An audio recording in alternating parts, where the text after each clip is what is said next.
You know how when you get sick, they always like, oh, your body's trying to tell you something. You need to listen to your body. Well, I need to tell my body that we are not going to have this conversation 3 weeks before I'm supposed to jump on my bike and ride it for 545 miles on top of a gazillion other things I've got to do.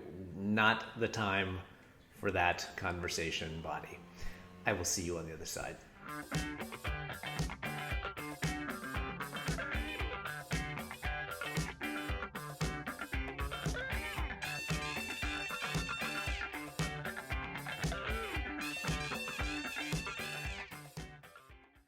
Welcome to this episode of Gary Knits, Gary Rides, a Craftivism podcast at the intersection of making things and doing good. My name is Gary, and I am a knitter and a crocheter, as well as a budding knitwear designer.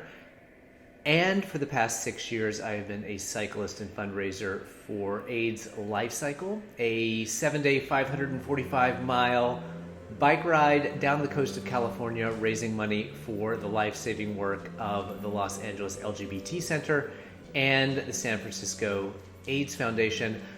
I apologize for the background noise. There is some work going on outside, and I'm so tight on time that I cannot wait to delay this video because I'm a week behind everything. You may have noticed I apologize for a week's delay in getting this episode up to you. As I hinted at in the intro, I got very, very sick about 2 weeks ago. And I have never been that sick in my life. I don't know what it was. I had gone to Seattle on a business trip and woke up the morning I got back feeling a little something, but I thought maybe it was allergies. Maybe, I'd been flying and that's always terrible. Jumped on my bike and did a 50-mile training ride that day as kind of a warm-up because I was supposed to be doing a 100-mile bike ride a couple of days thereafter. And made it through the ride, but did not feel great when I got back. And then I collapsed. I slept 18, 20 hours a day for 4 or 5 days. Typically, when I get a cold, I'm pretty good as a patient just because I basically just go to bed and sleep, and then usually within 24 hours or so, I'm on the back end of it. But this just continued and continued. When I was up, I couldn't do much at all. I couldn't knit. I was running into some issues with my Knit Stars project and trying to work out some details on the fingerless mitt piece of that, and I just had no brain power to try to, I couldn't even knit on like a very basic sort of hat I was working on that I'll show you here in a bit.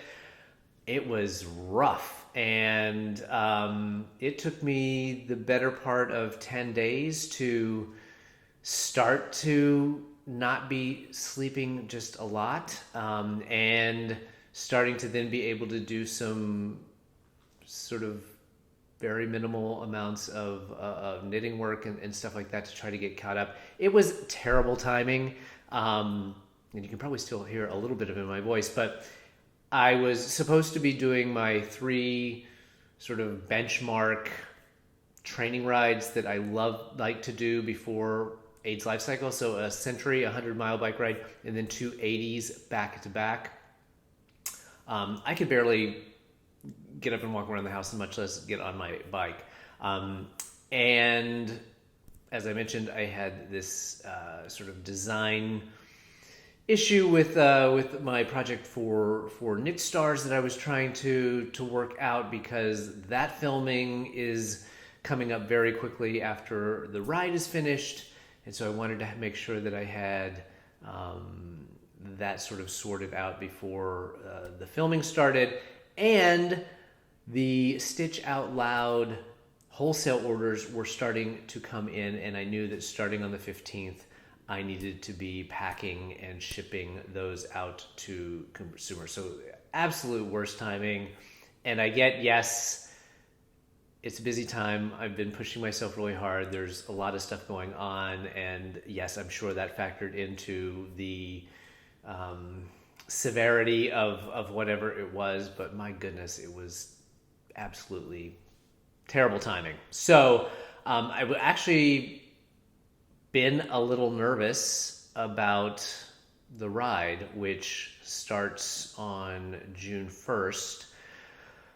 I've done a lot of training. I am not going to get those long rides that I like to get done. I've been very nervous about even being able to do the ride fully, which would be a terrible disappointment. I know that it is what it is going to be. If I can do it, if I can't complete every day. The main point was raising the money, but this being my final year of doing the ride, it would be a big disappointment if I'm not able to fully complete it. But we will cross that bridge in a couple weeks when we get there. So yesterday was the first day that I felt really pretty much back to normal.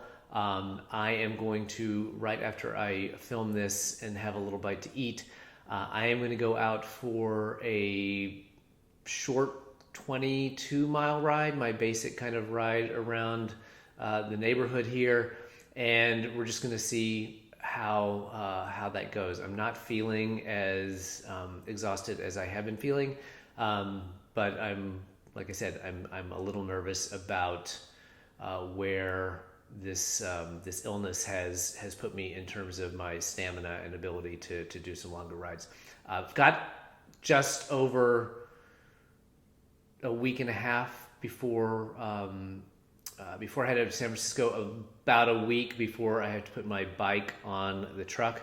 So if today goes well and I'm not completely spent, I may give myself a break and try to do probably not 80s back-to-back, but a couple of back-to-back rides at the end of this week to see just, kind of where I'm feeling. And then we'll see what happens when I get up to San Francisco. So that has been why you haven't probably seen much of me on social media, and why this is coming to you a week later than normal. So some good news out of all of that is that during this 3-week break, my donation from Knit Stars, from the pattern sales from the Knit Stars Pro-Am competition, yarn sales and the pattern sales, generously donated by Knit Stars, was just over $5,600, and that pushed me over the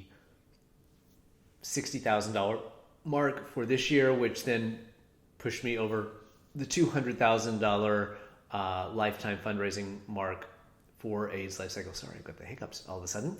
And that was my goal. My goal was to raise $200,000. I knew that this year was probably going to be the year that happened, and thank you all to everyone. Thank you especially to Knit Stars, but to everyone who bought patterns and yarn during that event that helped push me over the total. So I actually I think it's sitting at $64,000 in my fundraising bucket right now, but I've actually raised a fair bit more than that. So I think if I'm thinking about it, I've probably raised another $8,000 on top of that. And what I've been able to do, so that was some of the Stitch Out Loud money. That was these last 2 raffles that we did. The final Knitalong for this season, the Pride Knitalong.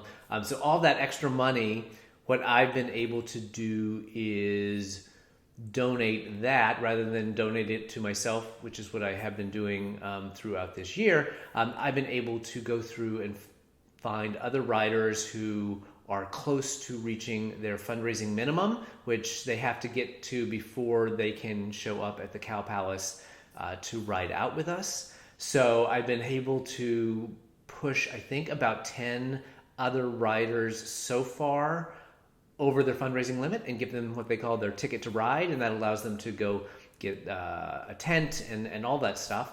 So that's been really fantastic. My rider rep has helped me identify some riders. Part of that money, about $3,000 of it, I donated to the community fund, which they are using for first-time riders. So anyone who's raised up over 50% of the minimum can apply, basically like a scholarship. And so I put $3,000 of it into that, and then I've taken another $3,000 and helped about 10 riders hit their minimum. And I've still got, I was just waiting until all the Stitch Out Loud stuff was done and the postage was paid out of that, etc., that I will take the rest of that money. I think I'm sitting at a little over $2,000 that in the next week or so I will continue to go through and help push some people over the fundraising. So that's felt really good. I remember as a first-time rider back when dinosaurs roamed the earth, and we would show up at the start of this orientation day. This was up before the internet, so we all had checks, and people were trading checks to try to help get their teammates and their friends and other people the right amount of money that they hit their minimum, so that they could join the ride. So it feels good to be able to do that and help some people who may be new riders and just getting their feet wet on the fundraising side to hit their goals, or hit their minimum at least, even if it wasn't their goal. So that has been fantastic. And again, I will keep saying it. Thank you to everyone who has joined a Knitalong, bought yarn and Stitch Out Loud, bought raffle tickets, for whatever along the way to help me get to my goal and be able to take a little bit of a break from the bike training. Speaking of Stitch Out Loud, all those wholesale orders came in.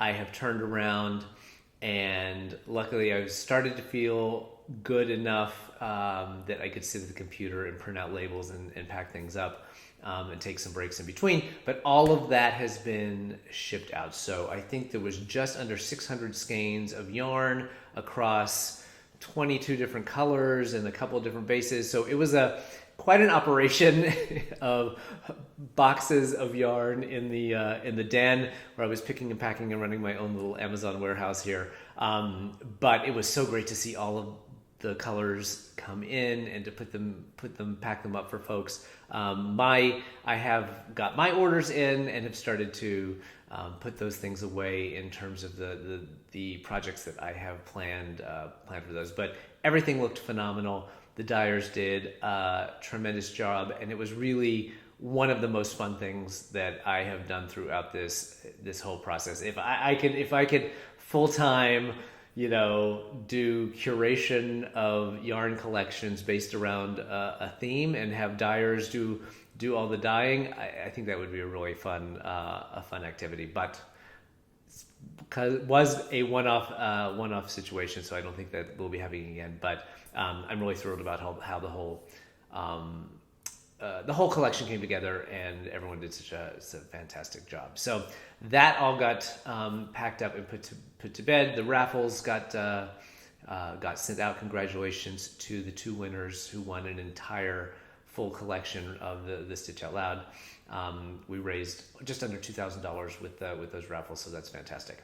Other thing that happened just this last weekend, I was feeling better and was able to do a little bit of the Los Angeles yarn crawl, which happened this past weekend. It always happens right at the tail end of my bike training, so I usually can't do anything. It's also very, LA is very, very spread out. The sprawl is real. And so to try to hit all of the yarn stores that are part of the crawl would be a big feat. Maybe next year I'll try it. We'll see. But typically I haven't, for the last 4 or 5 years that I've known about it going on, I haven't been able to really do much except maybe go to my local yarn store where they have, some events and stuff.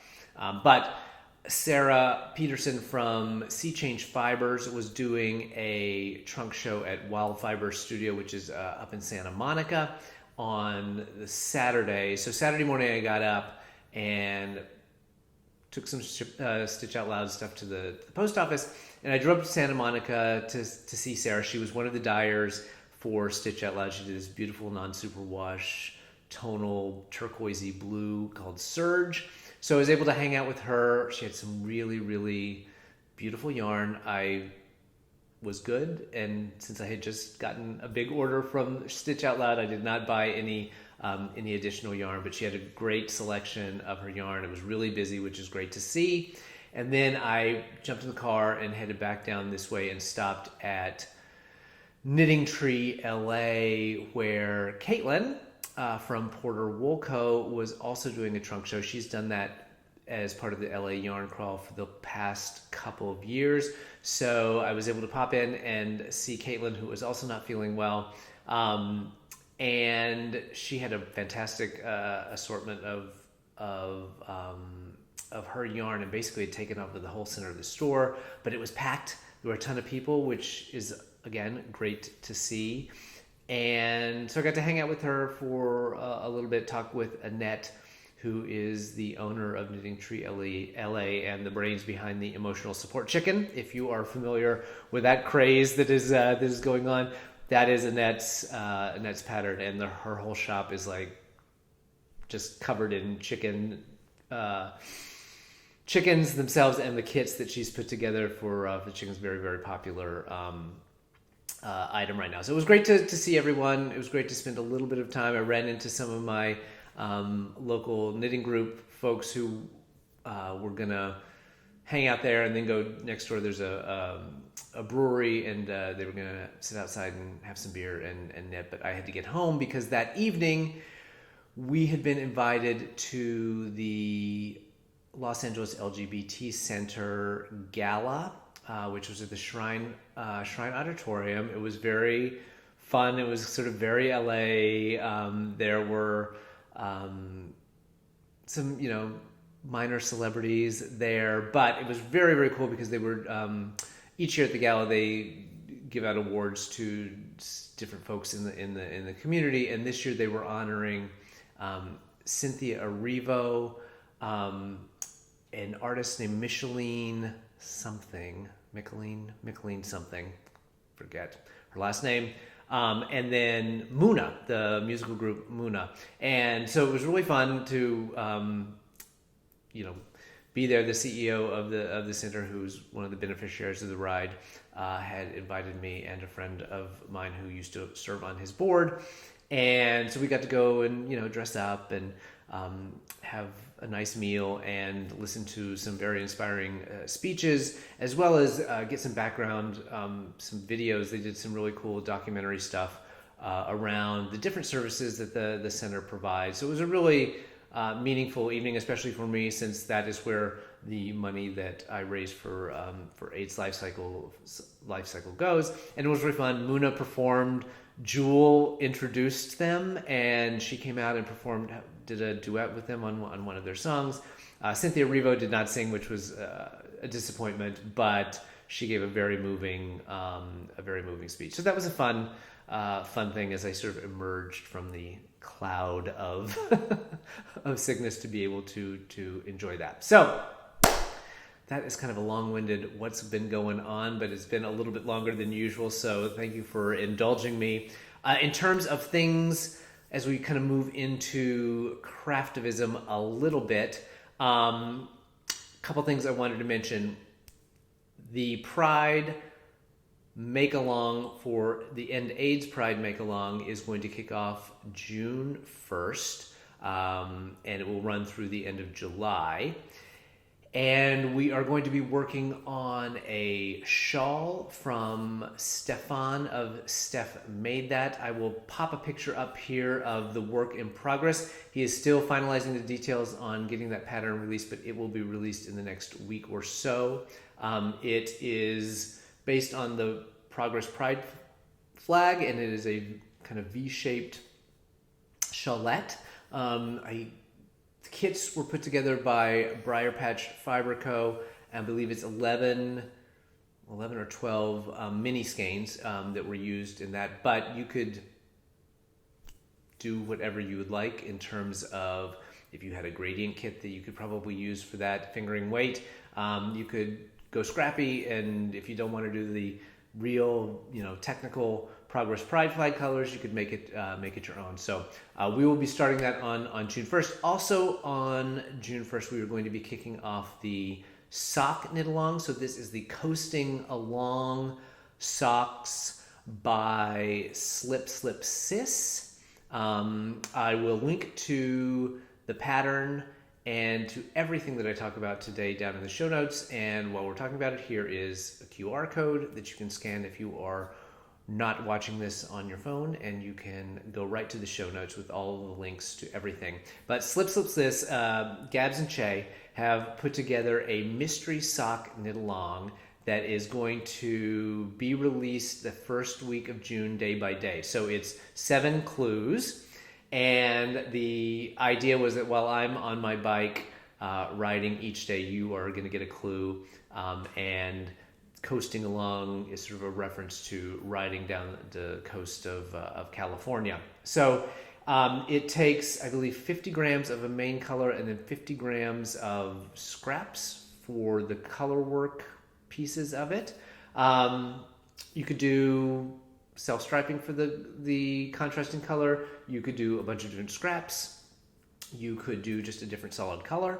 I think what I have now decided, I talked about it last time and it sort of popped into my head as I was filming, but what I'm going to do is I'm going to take the asphalt color from Yuriko Oki from the Stitch Out Loud collection, so it's a gray tonal, and I'm going to use that as my main color, and then for the 7 different pops, I'm going to take a different color from the Stitch Out Loud collection, and that way when I finish my socks I will have a visual reminder of my final trip down the California coast. So I think they will be not matching socks, so I think in order to maximize the number of colors I get to use, one sock's going to be one set of colors. I have to think about, maybe I do them in the order of the ride. So the colors from Stitch Out Loud were based on things that we experience along the coast over the 7 days, and there is a particular order in terms of, in my mind, how Cow Palace is one of the colors based, or the basis of one of the colors. That's the first thing. One of the places we stop for lunch. So I may try to do that, like have them go in order. And each sock will be a little bit different, and I can use up as many colors as I want to. So that's the Coasting Along sock pattern. The pattern is available now on Ravelry. It's just a placeholder. It will be updated each day with a new clue when that kicks off on the 1st. I know that if you went back, if you saw my live with Gabs, we were talking about it. Che, who was the one of the test knit the pattern, was able, while working a full-time job, to finish one sock in the 7-day period. So it seems like it is a feasible project, even if you are working and have other things going on, that you could finish one in a week. But you will have 2 full months if you need that time. I will not be starting this sock probably until 1st of July. Maybe I'll cast on because I go right from the ride to having family in town, to going on a trip, to coming back and having Knit Stars filming. So it is boom, boom, boom, boom, boom. And I still have a fair amount of knitting to get done for Knit Stars swatches and samples and things like that. So I don't know when I'm going to start the shawl or the socks. So July may be a very busy month for knit along stuff for me. So I've got the prizes all picked out. There will be 5 rounds of prizes as always for each of those, ending in the grand season finale prizes. So anyone who has completed an FO for any of the knit alongs in this season will be entered into the grand prize, season grand prize drawing. And what I've decided to do is split one of the Stitch Out Loud collections and divide that between two grand prize winners. So each person will get all the notions, so the bag, the Hello Lavender stitch markers. Both of them will get a skein of Love Bubble from last year. And then what I will do is I will allow each of them to pick one by one, alternating the rest of the colors. So they'll get half of a collection as part of the grand prize. But that is for the season grand prize. The rest of the prizes are open to anyone participating in the Pride Knitalong. And as with all of my Knitalongs, most of the prizes go for whips because we reward participation more than reward completion. So those two things, sort of my Craftivism things that are going on. Still time to buy your tickets for that. Pattern sales from the sock sales are going to be donated to AIDS Lifecycle. So it's really the last little bit of fundraising. The more we raise, the more I'm able to direct that to riders who are right on the cusp of hitting their minimum and get them over the edge. So that's great. In terms of other Craftivism things that have come across my feed in the past couple weeks, I apologize. I have been sick, so I haven't been spending as much time scanning Instagram, looking for things. And again, if you ever have something that comes across your feed, please send it to me because I don't see everything, and I love to share ideas for raising money, raising awareness, whatever people are doing in the fiber community to make the world a little bit better of a place. But a couple that I did find in the last couple weeks, Ross at Twisted Ambitions Yarn has a fundraiser. He has done this every year for Pride. This one, I can't remember. I'll post it up here. It is a fundraiser. It is the name of the organization is long, and it is one that he has raised money for before. But he has this beautiful, this beautiful yarn that through the 31st of May, portion of sales proceeds are going to be donated to this organization. So I'll pop it up there, post it. I forgot to write it down in my notes. The other thing, and this is going to tie into what I really wanted to spend a fair amount of time talking about today, which is the Pride Pod Mal, another make-along that I've been sort of tangentially involved in. But a designer, Marta Schmarta, I will link to her below in the show notes as well. But she has a new pattern coming out. It's called, let me look, I wrote it down, Pride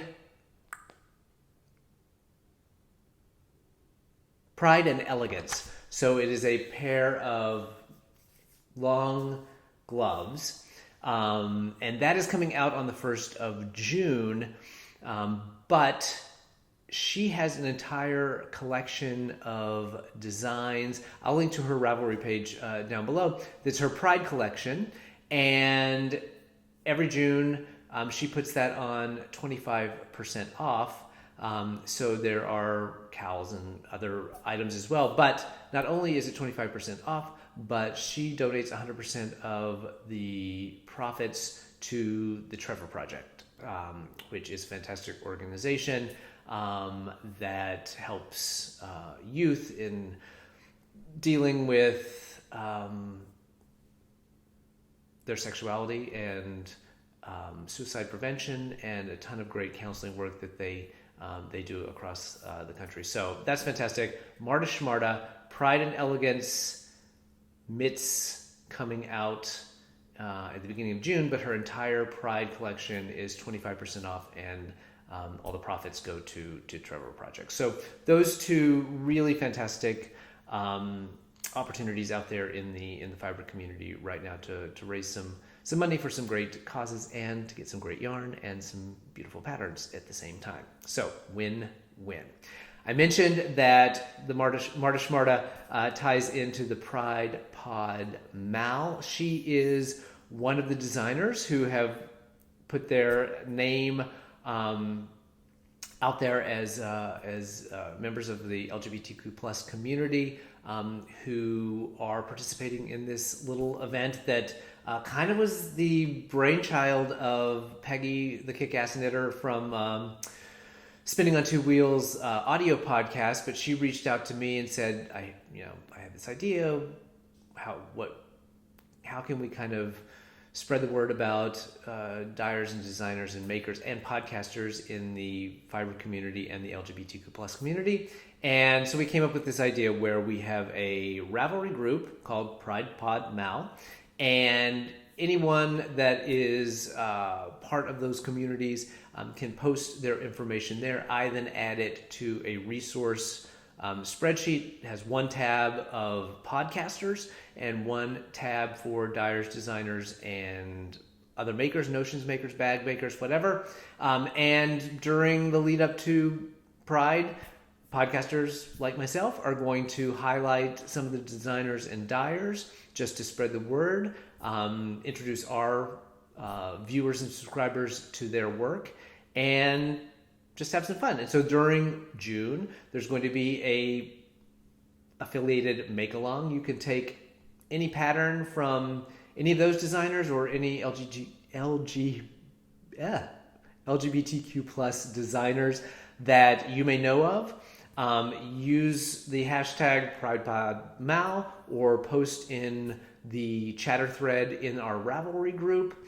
And each podcaster is going to kind of do something different in terms of celebrating. And personally, I'm going to be doing giveaways. I think some of the other podcasters are going to be doing giveaways as well. And we're just going to have some fun and spread the word about some great makers out in the community. So for me, as I said, I'm going to be doing some giveaways, and these will happen at the end of the month in June. And since for me, there's going to be 3 different ways that you can win, and I have 3 different prizes. So one is going to be Ravelry. I will draw one random post from the chatter thread in Ravelry, and I will do one on Instagram. So using the hashtag PridePodMal, one of the winners will come there, and then at the end of the month, I will do a winner here on YouTube. So the prizes for my piece of this, I have this gorgeous skein of Pocket Full of Rainbows.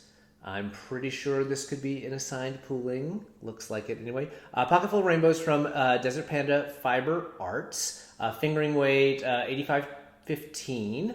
And then I have from Naughty Knitting Sacks, I have this plaid bag, but I don't know if this is good, but the lining, there you go. You get a little glimpse of it. Don't want to spend too much time, but the lining is the naughty part. So there is some anatomical print on the inside of this drawstring bag.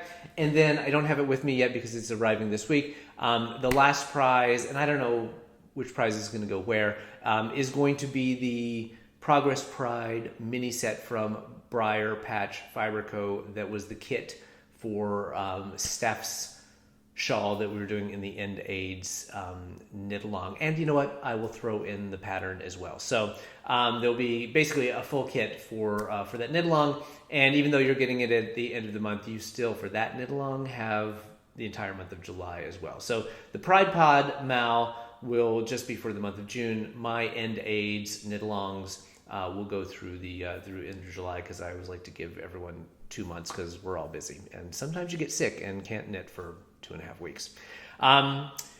So that is that in terms of like the logistics of the Pride Pod Mal. What I thought I would do is kind of go through some of the designers and dyers that are featured in the resource list. And I didn't want to just pick and choose, so I'm going to go through all of them. So I'm going to pop up some, we'll go pretty quickly. I will pop up names or Instagram handles here, and then everything is going to be linked down below in the show notes. So on the designer side, I already mentioned Marta Schmarta. She is Marta Schmarta on Instagram, and her Pride and Elegance mitts, which are coming out on the 1st. But she has, again, that whole Pride series. I'll pop a picture up of one of her other patterns here from her Ravelry page. And she has a bunch of other designs as well, but she does have this Pride collection that she features during Pride Month. The next designer on my list is Chin Matthews, who is Chin2Together on Instagram. Wanted to post, and here's the picture. It is beautiful. His latest pattern is this Sinesta sweater, all over color work. I think you steek for the armholes. It's definitely got put onto to my queue in terms of a sweater that I would like to make. The color work, I think he's done it in like a spin cycle or a color changing yarn. Just really pretty pattern. Plus, I'm intrigued by a construction technique where you steek for the neck and the armholes. So that should be interesting. So don't know when I'll get around to it, but it's definitely in my queue now. The next designer was new to me is Ginger Dog Knits. She also has a podcast and has a couple patterns out, a couple sock patterns. This one is called the Wildwood sock, a really pretty lace pattern. She's Ginger Dog Knits on Instagram. Another fellow podcaster who is also a designer, and this is Jimmy Does Knitting. He's one of my favorite podcasters to watch. One, because he does a lot of men's sweaters, and that's something that I'm very interested in because I have found that there is a shortage of men's sweaters that I like just right off the bat in terms of patterns. I mean, I know modifications can be done, but sweaters that were specifically designed for guys and ones that I like has always been a bit of a challenge for me. And Jimmy has several of them. His latest one is the Troy Boy sweater, just a real wardrobe staple. It's like a drop shoulder, very basic, fingering weight, so perfect California type sweater. And he does a really great job of, on his podcast, when he's been working on sweaters, sort of walking through the process and modifications that he's done to patterns if they're not his own. And then just for this one, he has like a step-by-step tutorial on knitting the Troy Boy sweater. So I found his podcast extremely helpful as I try to get more experience in sweater knitting. It's one that I continue to go back to and check out. So that's Jimmy Does Knitting. He's an American living in Amsterdam, but just a lot of great stuff with men's sweaters design and making as well. The next designer on my list is Mika Ray Designs. She is not on Ravelry. I think this is all on PayHip. I'll link to the PayHip down below. But she is a Tunisian crochet designer, and the one pattern of hers, two jumped right out of me. One is this one, which is called the B-side wrap, which is really cool construction. You make triangles and flip two of them so that the wrong side is showing, so it shows both sides of the Tunisian crochet. But she also has because I've been dealing with my own fingerless mitt pattern drama.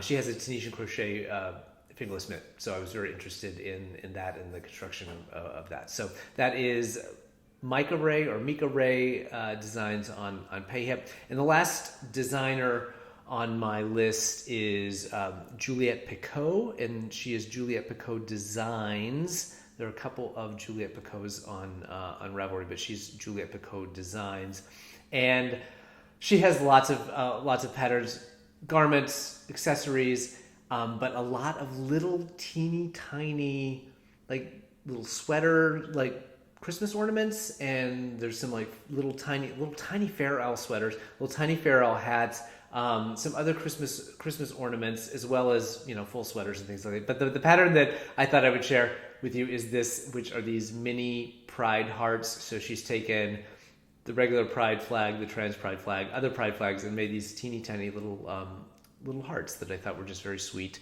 Could be very cute to string together as a bunting if you're going to have a pride party or whatever. I just thought it was a really cute little idea. So that's Juliette Picot Designs. On the yarn dyeing side, so there's several yarn dyers who have thrown their names into the hat. First is Prismatic Fibers. They have she's also a crochet designer. They have a collection called Pride Month is Every Month. So they have yarns that are based on all of the various affinity group flags. That was really cool. The Knitty Vampire. Also, I think they both are on Etsy. Again, it's all listed, linked down below. But Knitty Vampire has a sort of literary themes and emo music themed yarn. So I saw there was yarn from like The Witcher or inspired by The Witcher, Court of Thorn and Roses. Is that the name of the series? But several sort of literary series that have inspired their yarn, as well as emo rock bands. So I thought that was very cool. Cesium Yarn, who I've had the pleasure of working with when I did some of my Destash for Good. I got some of the yarn from them. Absolutely beautiful yarn. They have a brand new collection. I'll post a picture of it here. It made me smile. Inspired by Mamma Mia. So all the colorways are ABBA titles and were inspired by the Mamma Mia movies, musicals, whichever one. But very, very, very cool. Also on my list is the Yarn Whisperer UK, who is a master of the YouTube Reel and Instagram Reel. Very, very funny guy, based in the UK. I think East London, it said. But he has yarn and notions and patterns, I believe, on his website. I know he's doing an advent kit this year called Respectable in the 80s. So I saw there was Boy George, there was like a Care Bear, there was like the Frankie Goes to Hollywood, choose life, it said choose yarn. So this seems like a really fun, as a child of the 80s, it seems like a really fun advent, and I think they're still available. So go check out the Yarn Whisperer UK. Valkyrie Fibers. Oh, and I meant to bring it out here. Valkyrie Fibers is one of my favorite self-striping yarn dyers. As you may or may not know, part of my Knit Stars class is going to be on taking self-striping yarn beyond the sock drawer. So I've used that as a license to buy a fair amount of self-striping yarn, and you're going to see some of it here in a minute. In the last few months, as I've trying to get inspiration and ideas. But let me go. I'll be right back. And we're back. I think that I showed this last time as an acquisition when it had come in, but since we're talking about Valkyrie Fibers and I have some in the stash, why not show it? But as I said, she does amazing self-striping yarn in these like gobstopper balls. A lot of what she has done recently is Star Wars themed, although I don't think you need to be a fan to love that. This one is called, the series is called It's a Trap, which even I know the reference to that in terms of Star Wars. This one's called This Is the Way. A lot of these I think are based, her more recent colors are based on the Mandalorian series. Mandalorian? I don't know. I did not watch that. As I was chatting with her on Instagram, and I said she's kind of inspired me to want to go back and do a full viewing. I gave up on Star Wars when Adam Driver joined the party because I'm not a fan. So I have not seen, I think, the last two films, and I haven't seen any of those sort of side series. But it is something I loved when I was younger and a kid, and up until the last couple of movies, I really enjoyed it. But so I'm sorry, the last one, I should have told you the name. This one is called The Clone, and this one, which has some really cool striping pattern, is called The Artist. So that is Valkyrie Fibers. She does amazing, not only self-striping yarn, but that's what I primarily know her for because that's what I'm obsessed with. So that's Valkyrie Fibers. Whimsy Stitches does both yarn and bags. I did not know that he did yarn. I know him as a bag maker, but I was on his website and there's lots of yarn and really, really beautiful yarn. But here's one of the bags that I thought that was really cute, which is Rainbows and Unicorns, since we're talking about Pride. And then a new dyer to me was Lero Cotton. It's Lero Cotton. And she does all plant-based fibers. So she does bamboo, cotton, linen, tencel, and blends of all of those. So if you are allergic to wool or know someone that is and needs a plant-based fiber, she has some really, really beautiful colors and some really interesting blends. So it's not all just like 100% cotton. There's like a bamboo linen, and she has some really cool blends of those cellulose fibers. So go check that out, Literal Cotton. And then the last, on the dyeing side, the last one that I have is Seattle Self-Striping, which is exactly what it sounds like. She focuses on self-striping yarn. I think she does some dyed-to-order stuff. I also saw on her Etsy shop some Pride mini sets. So there you go. And then on the although some of those folks do bags and things as well, some of the two folks I have that are primarily Notions bags makers are Seek K Creations, who does bags, and Notion stitch stoppers.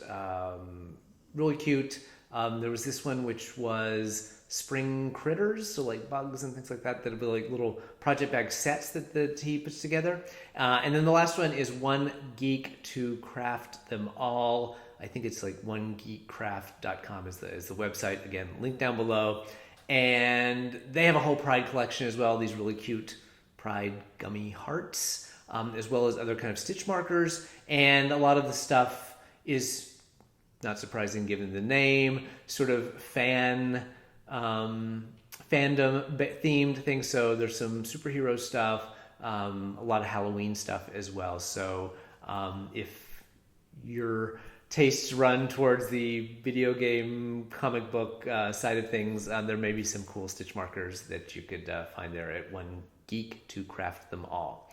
So that was just a sampling of so far the names that have come into the Pride Pod Mal sort of corral. If you know someone in the LGBTQ plus maker community, dyer, designer, podcaster, shoot them over to the Ravelry group, and if they put their information in there, I will then add them to the resource list. I know there are a ton of makers out there that are in these intersecting communities, but I didn't just want to add people's names, even though that, I know them, without them sort of opting in. So send anyone you know over there. Go over to the Ravelry thread and check out all the makers who have posted their name out there. Check out the resource list. I'll link to that. I'll link that down below as well.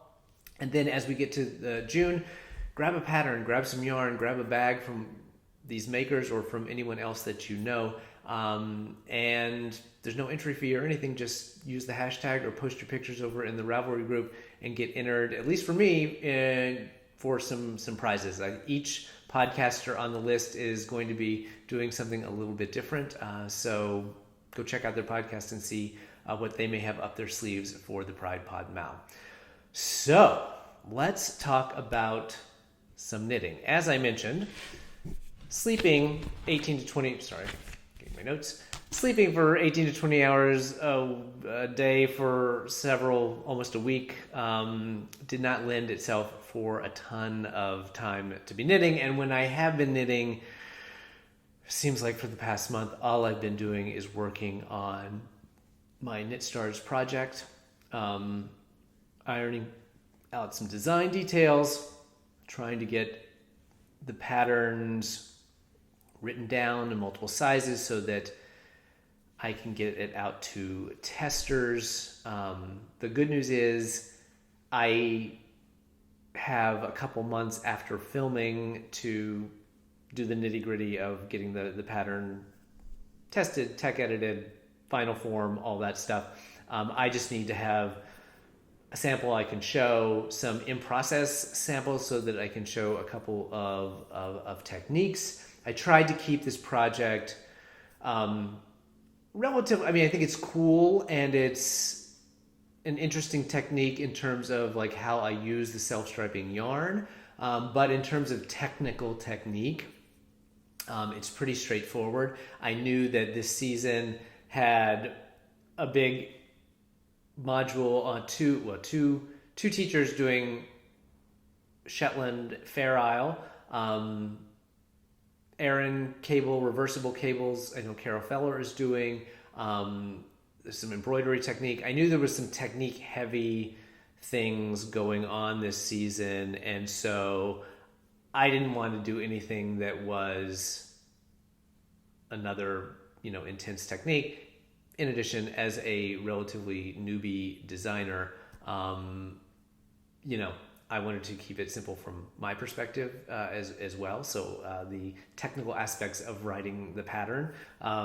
So I think it'll be fun. But, so it's not going to be super technique heavy, but I do have a couple little tricks and tips I want to show some samples. So I need to get some swatches kind of halfway made. So I feel like most of what I've been knitting for the last month and probably for the next month are going to be things related to knit picks, knit stars. Knit picks, because that's the first yarn that I'm going to show. So I did finish a hat, and this was from my hat design class that I was taking with Nina Macklin Dayton through Webs. The first hat I did was a continuation of my Knit Stars Pro-Am design competition. It was a second hat for that kind of set that all go together.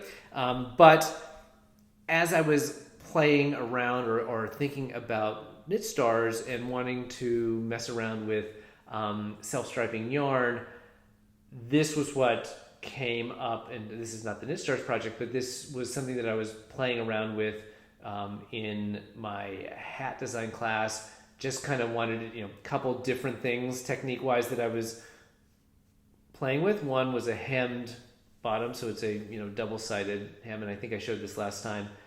That I did not go down in needle size, so I've gotten some puckering on the inside. So learning, class learning. And then wanted to try color work, stranded color work, using a self-striping yarn. So obviously you can see that it stripes, but I think that the kind of vertical nature of the pattern breaks it up a little bit, so it's not so stripy like the next hat I'll show you. And I think it looked pretty. It's gigantic. I made it for my husband, who has a large head, and it's even probably a little bit big for him. So it will probably, as a result, plus it's double thick, well, not double thick, but because of all the floats on the inside, it's quite heavy. It's alpaca. It's worsted weight. Probably not going to get a lot of use here in Southern California, so I think this will become a Knit the Rainbow hat. My first charity hat of the season. There's the crown decrease. So yeah, it was a good experiment.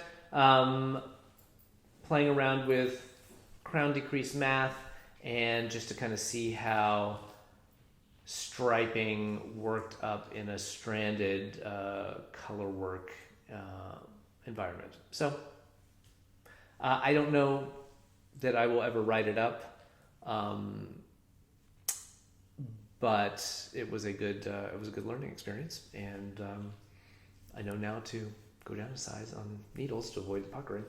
So that was one FO, and I'll probably hold on to this I don't think that the Rainbow has opened up collections yet, but I'll probably hold on to this to sort of use it in my Knit Stars classes, just sort of a different way to use self-striping yarn. The other FO that I have, and I don't really have any whips to talk about because it's just little swatches of things, but I did finish another hat, also self-striping. This is the Bankhead hat Oh my gosh, I forget. Here it is, who it is. I forgot to write down the designer's name, but simple knit purl, kind of ribbing-esque design.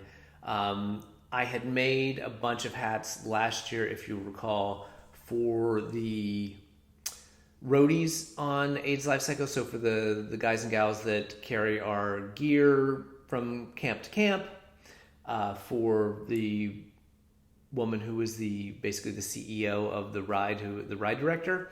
And I had made her a hat last year that I thought was in this yarn because it had some similar colors. And I was chatting with her and I said, oh, I was organizing yarn and I found some more of the yarn that I made your hat. Would your wife like a hat? She's no longer the ride director. She retired, but she and her wife are doing the ride this year. And I said, oh, I could make you, I won't make it the exact same pattern, but I have the same yarn, so you guys will have sort of matching hats for camp at night. And she was like, great. But she's like, she said her head's bigger than mine, so keep that in mind. And so I knit this up. I think it's probably a size maybe too small. I have another skein of it. I'm going to make another one, but I'm going to use this bank hat. It was a really, really fast knit. My mother-in-law seemed to like this hat, so maybe she'll get it, although she said it looked too young. This is Knit Pick Felici. I don't know what the colorway is. This is also, I do remember that this is, the main color is a yarn called Upcycled Alpaca from Knit Picks. I think they may be getting rid of it because I noticed it as like on their like clearance sale. I really enjoyed its alpaca. It's fuzzy, but I really enjoyed working with it. And then the contrast color, the colorwork color, is also Felici worsted in a colorway called Friendly Skies. Felici no longer available from Knit Picks. I don't know why, but I thought it was a great kind of workhorse self-striping yarn, both sock and worsted they made it in. So I have a couple skeins left that I'm going to do some more Knit the Rainbow hats. But this is the bankhead hat in some color of Felici. That I'm going to make another one, the next size bigger, and then she can pick whichever size fits her best. And the other one will either go to my mother-in-law or to Knit the Rainbow. So that's really it in terms of the knitting activity. I will say, I've shown it before, but I was finally able to give my mom her Candace's Comfort shawl, which was Nina and Melinda's pattern that they designed for the Knit Stars Pro-Am using the Loops Luxe chunky yarn that we were all using. I made that in the natural color, it's alpaca silk, and had held on to it to give it to her for Mother's Day. Now, we missed Mother's Day because I was in the throes of whatever I had. So just this day before yesterday, this past Sunday, a week late, we did Mother's Day with both mothers, and I was able to give her the shawl. And that's the first thing that she has ever gotten from me that I've knit. Not by design. The folks on our weekly Zoom call know this way back, what was it, 2 years ago, when one of the Knitalongs, I think it was in a January Knitalong, we made the trifecta shawl from Evan Bale O'Keefe. She designed it. It was a mystery Knitalong she designed for the End AIDS Knitalongs.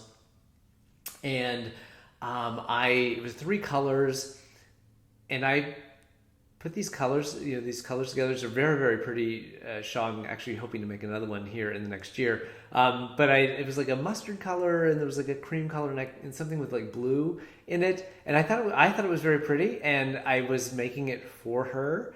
And one day she was here, and I didn't say anything, but she's always like, "What are you working on?" So I pulled it. I was like, "Oh, this is one of the Knitalongs. I'm making this shawl," and she was just sort of like, "Eh."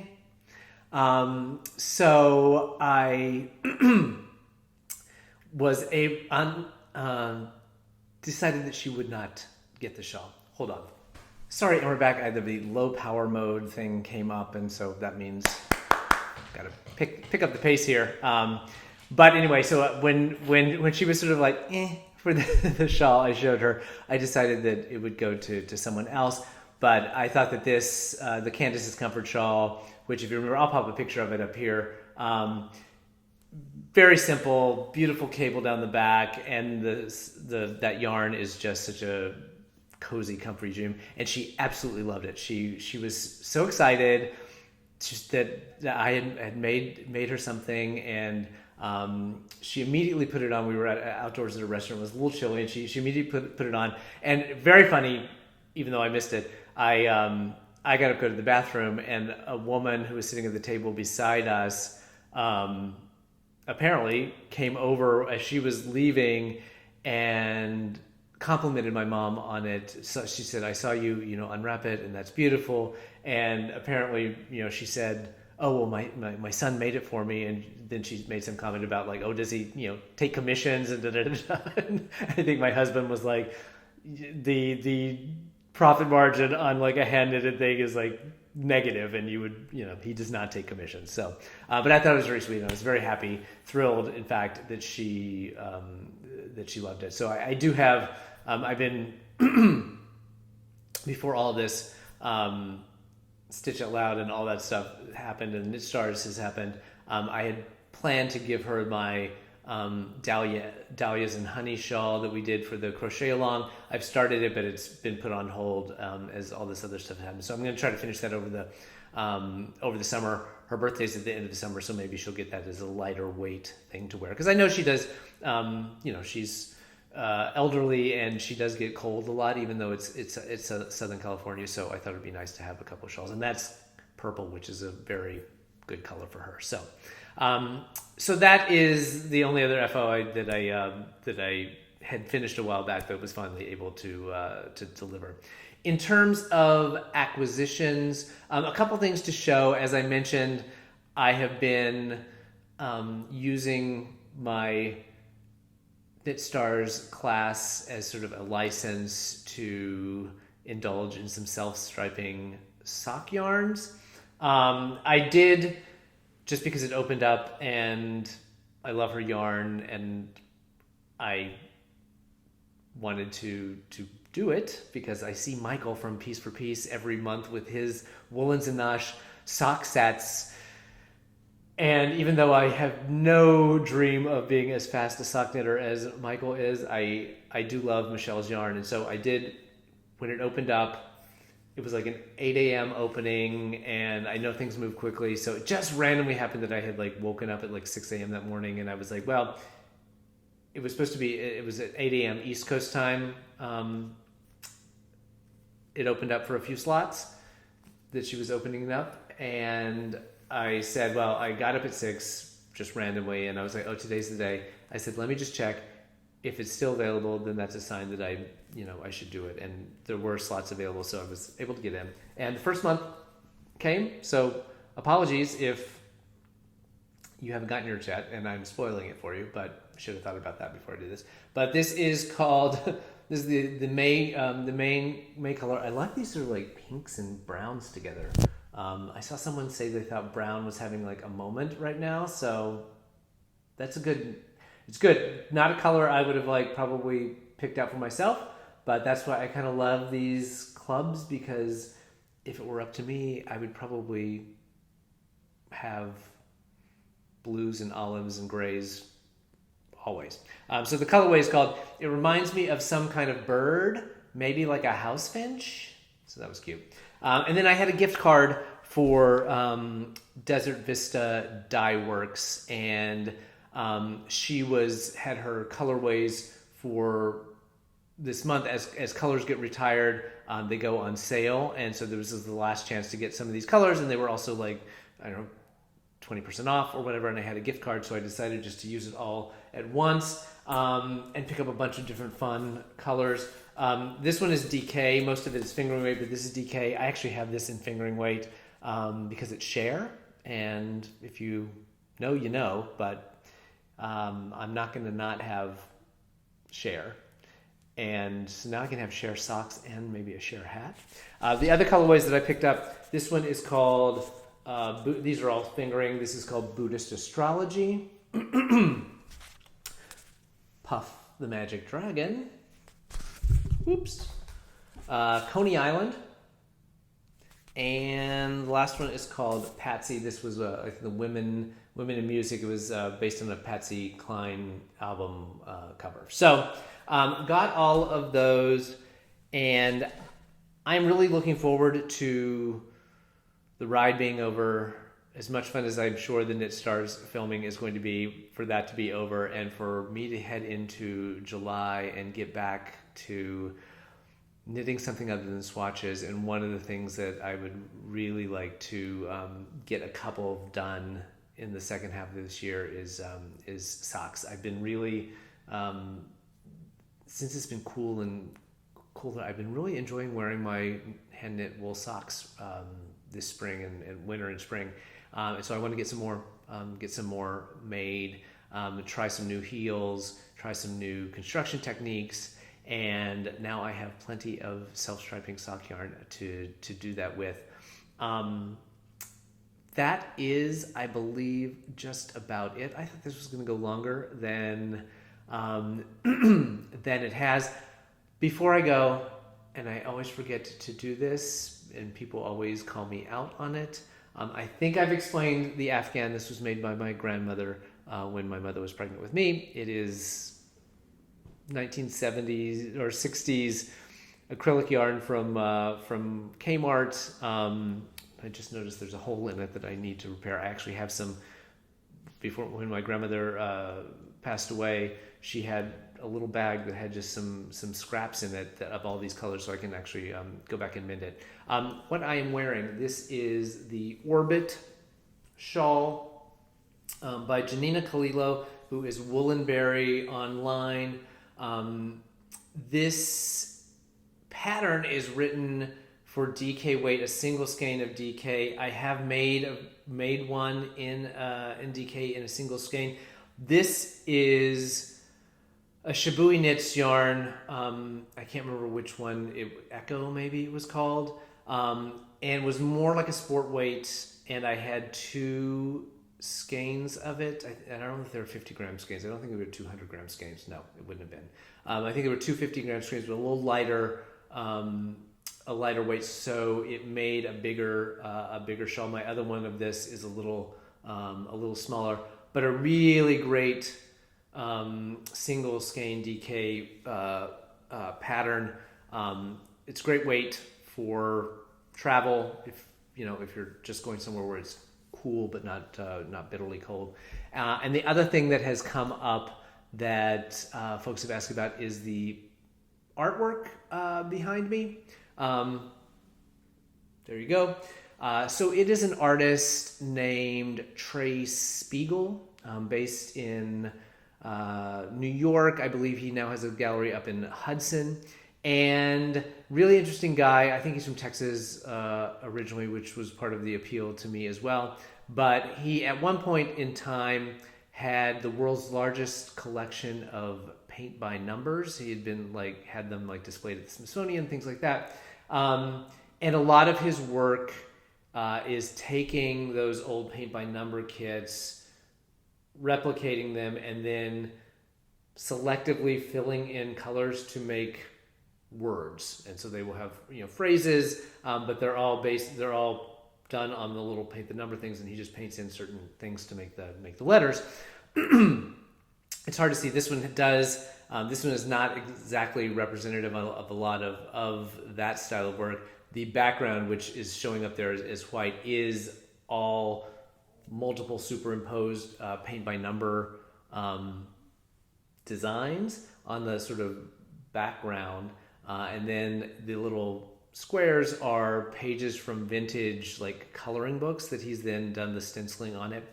The piece is called "Will It End in Tears? ... It Always Does," which is a little pessimistic, but I thought it was funny. The trick that most people don't see is these are the L's there. So the L's are sideways. So it's Will It End in Tears is what it says. And yeah, we've had it since we lived in New York, and we were really lucky to have a nice big wall that we could hang it on. So that was a question that had come up. Someone had posted in the comments, and I always forget to mention what I'm wearing when I'm wearing something, and those two things that you are now seeing in the background since I moved out here to do my filming. Anyway, that is it for this episode.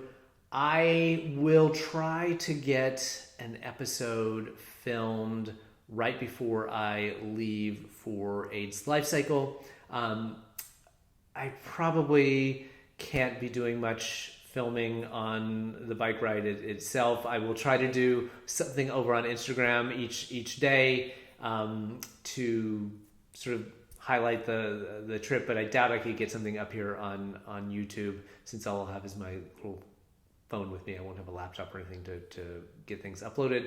But I will try to get an episode put out right before I go, so the timing will be a little off. And then June is going to be a bit of a wild card. Like I said, I get back from the ride. My youngest cousin, who's doing the ride with me, he and his wife are going to be visiting us for a couple days. Then we all leave. The minute we come back, it is going to be in house cleaning finals mode for getting ready for Knit Stars filming. So if I can find time somewhere in there to get a quick episode out, I will do that. If not, maybe right after Knit Stars has filmed, we can do a debrief on how that whole process went. So thank you for taking some time out of your week to spend it with me. If you have enjoyed this content, I would love it if you subscribed and liked this video. It helps to continue to build this community, and I will see you in a couple weeks, hopefully. If not, I will see you when I see you. Thanks. Take care.